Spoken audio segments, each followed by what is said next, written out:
everyone, and welcome to episode 2 of Reviews and Booze, the show where I sit down with a friend, get some drinks, and we chat about something movie related. And now, as you can see from the title, we have a very, very topical theme for this episode.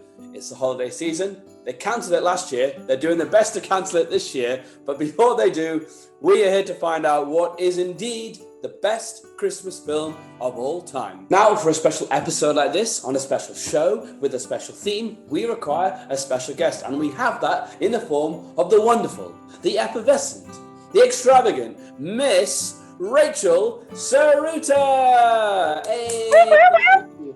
Cheers. Hello. Oh, cheers. Yes. Welcome back, Rachel. I think this is your fourth time on the show. Fourth. Wow, you're becoming a mainstay. That's nearly as many as me. I think it's what the people want, really, isn't it? Backed by popular demand. Okay. Oh, hello. We've got more Christmas decorations. That is awesome. The nose is really uncomfortable and fogs up the glasses, but we're going to work with it because it's Christmas. Lumos. Nicely planned. Because it's the Harry Potter. Wait, you can't. There you go. Harry Potter. We talk about this and we'll probably get into it. Make sure you like this video, make sure you give it a share, make sure you hit that subscribe button so you don't miss out any of the great content that's going to be coming your way in 2022. So what we're going to do on this episode is we're going to whittle it down to our top 3. We're going to go through our choices, just have a little chat. As always, we've got our drinks at hand. I've opened a lovely bottle of Pinot Grigio. What have you got there? I have also a Pinot Grigio, but it's a rosé. Very nice. So, Rachel, are you ready? Yes. Very good. So, sit back, relax, pour yourself some wine, some Baileys, some mulled wine, or hot chocolate. Get the fire going, because we are going to get into this on this edition of Reviews and Booze with me, the Movie Doctor.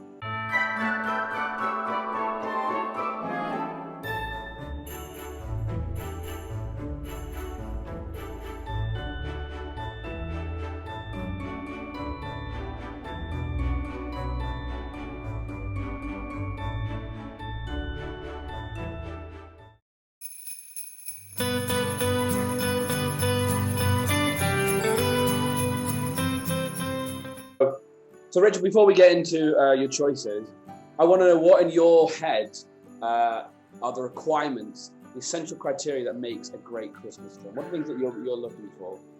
A good soundtrack. Yeah, it needs some bells, doesn't it? You gotta have them Christmas bells. Bells. I think like the aesthetic of the movie as well. So if the houses and stuff in it don't look Christmassy or anything like that, it's kind of like, well, what's the point? You kind of want to feel like Christmas has thrown up on the movie a little bit, but like in a good way. I think obviously has to have snow. Yeah. Even though it so rarely snows here. Just great. Like the women always wear great coats. They always have like amazing coats in it. They think, well, even if it's like not even furry, they just like, oh, that's such a winter look. And I'm like, I love it. Cliche line as someone will say, the holidays are a really sucky time to be on your own. Really bad time to be single or on your own at Christmas. Aye. It has to make you feel good, because that's what Christmas is all about, right? These have to be feel-good films. Yeah. No. It doesn't necessarily have to be a really deep movie. It just has to. There has to be like family values, the meaning of Christmas, especially if it's like the meaning of Christmas isn't presents, it's family, it's friends, it's whatever, it's the people that are around you. That kind of message is always sort of needs to be thrown in there. And I think as well there also has to be food envy thrown in there, because the food in it always looks so good.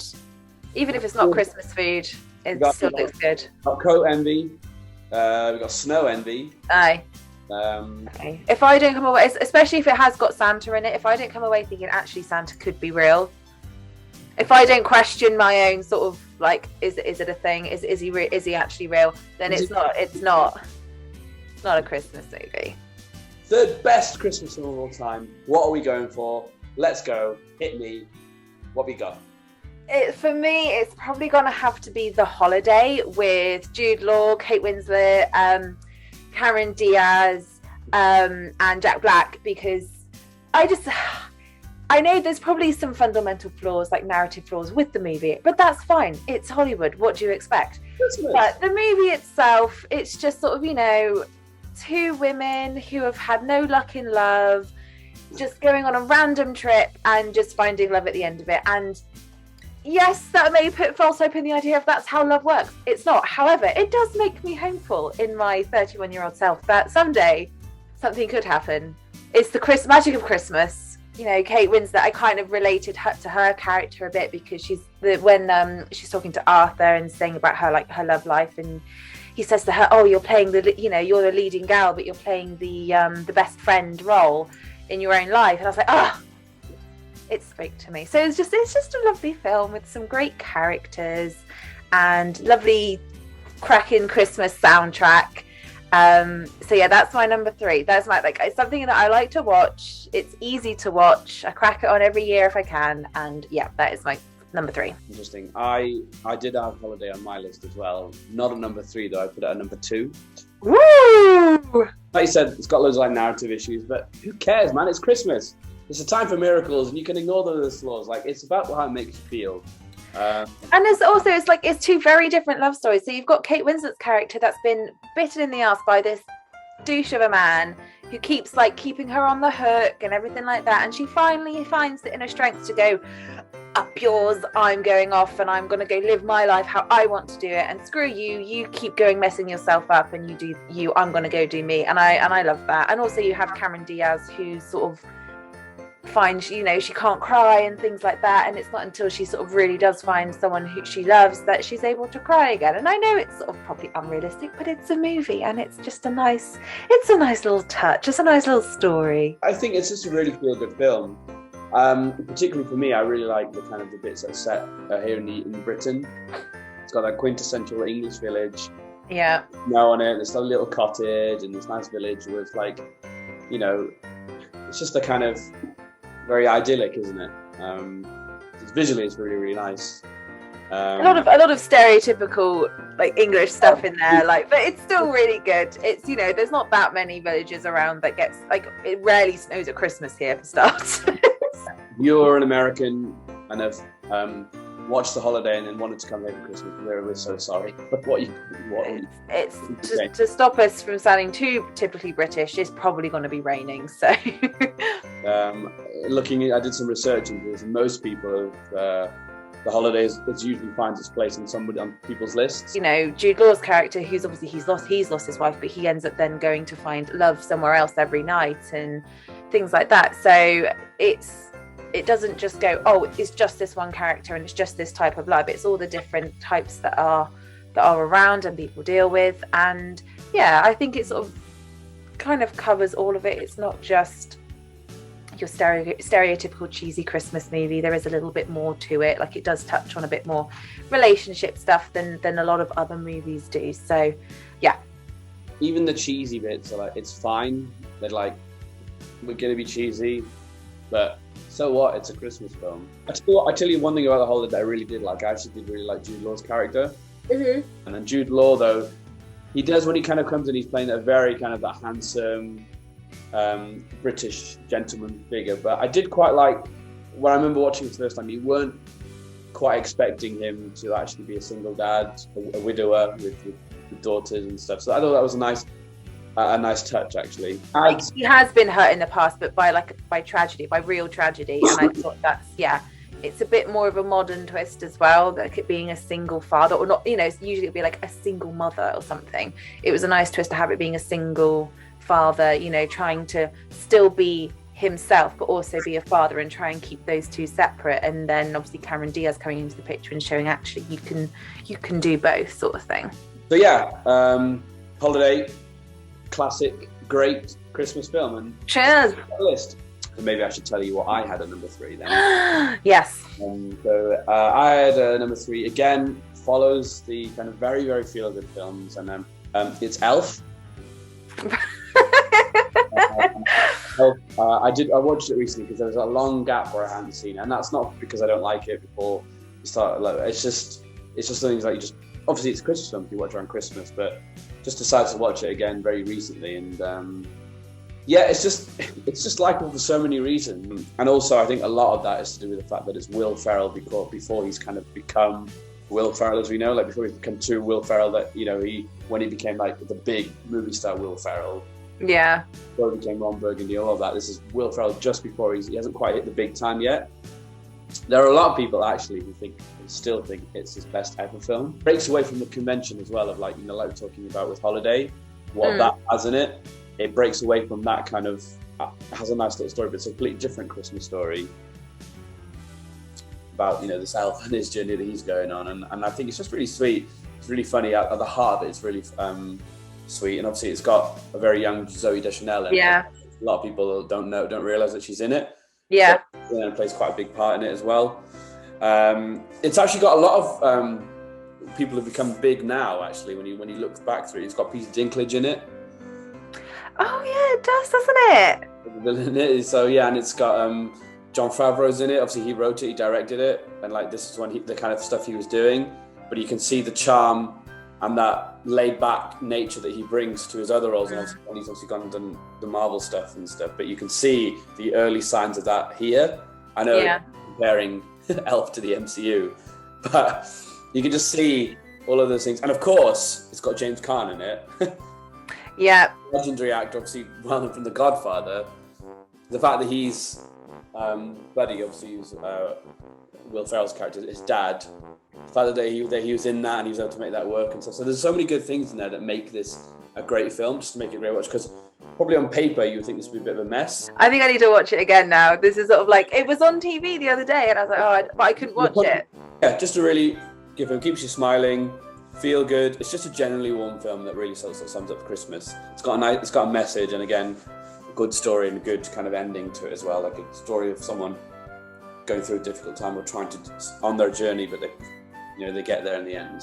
Christmas is always very much about kind of Santa as a thing, so we don't really talk about elves as much, do we?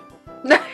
They don't get that much of a, in a Christmas sense anyway, they don't get that. I suppose anything they're in, they don't get much focus, do they?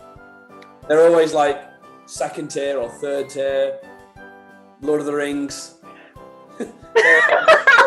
Different type of elf. I'm not sure. The Lord of the Rings elf, Santa at Christmas. To the story, but they're not like the main ones, are they? Okay, so yeah, that was my number 2. But I'd be really keen to know what your second choice was, Rachel. What have you gone for? Second. So my second choice is a classic Christmas story. It is, of course, The Grinch Who Stole Christmas. You and I watched this the other week and I just forgot how good it is. Again, it's become like a real cult Christmas movie because some of the lines that the Grinch has and some of the bits he does are just so good. I think it could possibly be one of Jim Carrey's best roles because he just went for it. He really went for it. It's sort of, even though it's a ridiculous movie, it's also quite a touching and profound movie in its own way as well. But the best part is definitely Jim Carrey and his dog Max. They're just the best characters ever. In my opinion, it's my favourite and it is the best Christmas film of all time. I'm really intrigued to see what you've got as number 1. I'm actually quite surprised you haven't mentioned this one. And when I do, I think you're going to be like, oh shit, yeah. I think this is one that's just really close to my heart. And I think a little bit of bias goes to the fact that as you said, we watched it the other week. From memory. Every time I see it, I think Jim Carrey is magnificent in this film. And there's like a little period of his career and he's sort of right on the heart of it where he's doing these really zany performances, but they just work. And I know he's not to everyone's liking, but I fucking love him, like especially at this period of his career. He is just like a batshit character. Like he's batshit crazy, like as a person, as a character, and it's just one of those things where it just really, really works. So it's like if a director was like talking to him before they started filming, saying, "Oh, so Jim, like, so how are you going to like? What are your kind of ideas of like going ahead and like what are you going to bring to the role? Like, how do you see yourself portraying this role? How will you be doing it?" And I think imagine if he told them the way he performed it, they'd be like, "Are you on drugs or are you okay?" Has he finally lost it? And it's left such a mark now where I think that's what we've come to associate as the Grinch. There is CGI in it, of course, but it's just all makeup and prosthetics and everything. It's not CGI done. It's just that part of it is just so good that I kind of think it was like kind of a waste to remake another one. A funny thing you mentioned about the prosthetics and the makeup as Grinch. when I was so in, I think like it's a few years ago now, but he was on the Graham Norton show. And he's basically talking about, Graham Norton was like saying like, so what was this about? You had to like see military SEAL or Navy SEAL training for a film? Like, no, I think what you're thinking is like when I did the Grinch. Graham starts laughing like, why did you need Navy SEAL training for the Grinch? So basically, to apply the makeup and the prosthetics of the Grinch, the whole process took like 8.5 hours or 9 hours or something like that, something mental like that. And when he found that out and he realized what that would be, like he's just sitting there having all this, and that fur is yak fur, by the way, so proper bristly and proper itchy, and obviously super warm as well. Obviously, you can imagine they probably may not have filmed at Christmas, at any point of the year. So sitting in that all day, it was just like crazy. And he was like, and he literally said to the director, like, I can't do the film. This is mental. I can't do that. That's mental. And what they did is they brought somebody from the Navy SEALs or from the military, the army or whatever, who's trained in kind of torture, like trying to withstand torture. Oh God! Basically there to give him tips about how to 8 hours. And it's just like crazy tips of like just like constantly talking, occasionally punching himself in the thigh or smoking a lot, and he just said like, yeah. So you imagine he went a bit mental before. Yeah, his portrayal of the Grinch kind of makes a bit more sense now. Yeah, the Grinch has left and like a mark and a touching on me that was like one of my favourite Christmas films. You know, it may not be the best, but I think it's one that's touched me the most just because it has the things that I like in there. I like comedy, but I like the stupid and silly comedy or unexpected comedy. You're an idiot. You're an idiot. Cheers to the Grinch. Cheers to the Grinch and to the wonderful Jim Carrey. So my number one is again a Christmas movie staple. It's a Christmas movie classic. It's got everything for the family, for the whole family to enjoy. And a very bright young star that's gone on to probably be a little bit weird now, but still at the time, very, very well-known little face. And that is Home Alone. Yeah. Very nice. For me, there is a sense of nostalgia with Home Alone, because obviously it was something that a lot of us, especially in our generation, we watched it when we were younger. It's a great story for kids because, kids running amok around a house on their own, which is something that when you're a kid, you dream of doing that. You dream of like, oh, I wish my parents would leave me alone. I wish I had the house to myself and did this. And then he has that, and it's a little bit scary, and it is a bit realistic. Like he's scared of the heater in the basement and things like that. But again, it has a great message of it's more important about having the family together. Obviously, the mother's trying desperately to get home to be with him, and then the whole family comes back because they're like, obviously they can't leave him. The family has to be together and everything. So, yeah, it's a great movie. It's just a classic. The second one isn't too bad. But I would argue. Yeah, I think it's kind of, they've done so many, but if you kind of just forget the second one, the second one's not bad, but if you forget the others and just watch Home Alone, it's, yeah. That is a series or something, or I'm sure there's a series that they remade. There is now, yeah, I think it's on Disney Plus or something, they've made a series. Like, again, so I think that, yeah, I don't know actually, maybe I need to rewatch it actually, but it did cross my mind, and I did think obviously it's it's well known, isn't it? It's an iconic Christmas film. It's a star maker in Macaulay Culkin as well. I think because it's so nostalgic for me anyway. It's so nostalgic. It's a classic. It's a bit of a caper sort of thing. Yeah. To be fair though, when I say it's my top Christmas movie, to be honest, these are kind of they're just my top three. It's not like third, second, first. It's kind of like, these are the top three. These are the top three Christmas movies. If you said we're going to watch one of these Christmas movies and you put one on, I would not complain about any of them. Well, there is one big film, in terms of more romantic, the one big film that we neglected, didn't even get at all. Not even a mention. Well, actually. Well, see, I've never been a massive fan of Love Actually. I remember really liking it at one point, but the older I've got, I think there's been a bit.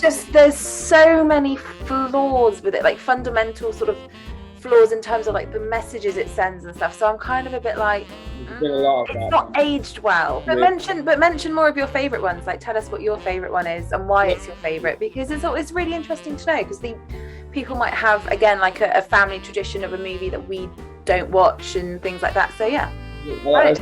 Comment. Plenty of great content coming away on Reviews and Booze. There's going to be lots more coming next year with lots of things to unpack. We've got the 20th anniversary of Harry of the Philosopher's Stone. It was the 20th anniversary of the Fellowship of the Ring. So it just makes me feel so old. in itself is really depressing, because it's like, wow, we got old. But yeah, this one was about Christmas. So thank you very much, Rachel, for coming back on the show. Thank you for having me again. I'm going to finish with these on again, because it's Christmas. As always, guys, please leave your comments in the section below. But thank you very much for all the support this year and all the views, all the comments, and next year is going to be bigger and better than ever. So yeah, make sure you like, make sure you share, and make sure you subscribe. And I wish you all a very, very happy Christmas and New Year. And I have been the Movie Doctor. This has been Rachel, and we will see you soon. Ciao!